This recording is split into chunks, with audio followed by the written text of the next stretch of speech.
बिस्मिल्लाहिर्रहमानिर्रहीम। आज की इस वीडियो में हम आपको शब कदर की निशानियां बताएंगे जो रसूलुल्लाह सल्लल्लाहु अलैहि वसल्लम ने खुद फरमाई है कि किसी भी रात में अगर ये निशानियां ज़ाहिर हो जाएं तो उस रात शब कदर होती है। हम आपको शब कदर की सारी निशानियां बताएंगे, लेकिन उससे पहले अगर आप हमारे चैनल पे न्यू हैं और हमारे ये वीडियो पहली बार देख रहे हैं तो ये जो लाल रंग का निशान है इसके ऊपर क्लिक करने में सिर्फ आपके 2 सेकंड लगेंगे। इसके ऊपर क्लिक करके आप हमारे चैनल को सब्सक्राइब कर दें और ये जो साथ में घंटी का निशान है आप इसे भी ज़रूर दबाएं।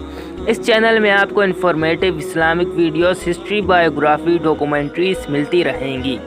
रसूल अकरम सल्लल्लाहु अलैहि वसल्लम ने फरमाया, मैंने ख्वाब में शब कदर देखी मगर फिर मुझे बुला दी गई। ये रमज़ान के आखिरी अशरे की ताक रातों में है। ये रात पाक और बावकार है, ना ज़्यादा गर्म होती है और ना ही ठंडी। इसमें शैतान नहीं निकलता यहाँ तक कि सुबह सादिक ना हो जाए। इस रात के बाद वाली सुबह जब सूरज निकलता है तो उसमें ज़्यादा गर्मी नहीं होती। रसूलुल्लाह सल्लल्लाहु अलैहि वसल्लम ने फरमाया, तुम में से कौन शब कदर को याद रखता है?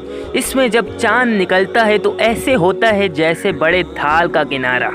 शब कदर आसान और मुतदिल रात है जिसमें ना गर्मी होती है और ना सर्दी।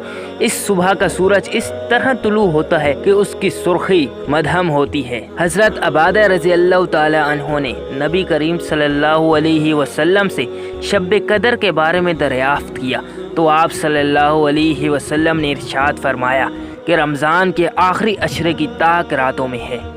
और बाज़ उलमा के मुताबिक जब शब कदर होती है तो कायनात की हर चीज़ ज़मीन पे झुक के अल्लाह को सजदा करती है और फिर अपनी असली हालत में आ जाते हैं। और जैसे जैसे रात गुज़रती है तो हर इंसान को एक ख़ास किस्म की तमानियत और सुकून महसूस होने लगता है और मौसम में बेहद सुकून की कैफियत फजर तक कायम रहती है।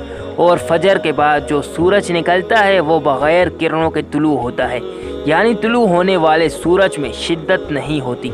और कुछ किताबों में लिखा है कि इस रात समुद्रों और कुओं का खारा पानी मीठा हो जाता है। तो ये थी शब कदर की निशानियाँ। अगर किसी रात में ये निशानियाँ हो तो वो शब कदर है। और ये वीडियो आपको अगर पसंद आई है तो आप हमारे चैनल को सब्सक्राइब ज़रूर करें। शुक्रिया।